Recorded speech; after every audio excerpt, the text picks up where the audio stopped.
রাজধানীর ধানমন্ডিতে বাংলাদেশি বংশোদ্ভূত ব্রিটিশ নাগরিক ডাক্তার এ.কে.এম. আব্দুল রশিদ হত্যার রহস্য উদ্ঘাটন সহ 3 জনকে গ্রেফতার করেছে পুলিশ। গ্রেফতারকৃতরা হলেন নাঈম খান, জাহিদুর রহমান ও আবু তাহের শিকদার। সকালে ডিএমপিতে প্রেস ব্রিফিংয়ে এই তথ্য জানান উপ-পুলিশ কমিশনার মোহাম্মদ তালিবুর রহমান। শুক্রবার খুলনার ডুমুরিয়া ও ঢাকার মোহাম্মদপুর থেকে তাদের গ্রেফতার করা হয়। এ সময় আলামত হিসেবে হত্যাকাণ্ডে ব্যবহৃত একটি ধারালো ছুরি উদ্ধার করা হয়। গত 14 নভেম্বর দিবাগত 2:30টার দিকে নিজ বাসায় খুন হন আব্দুর রশিদ।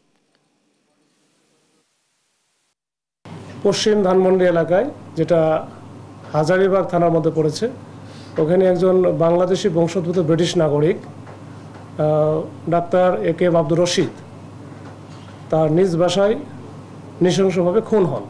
সিসি ক্যামেরায় আমরা 3 জনকে দেখেছিলাম।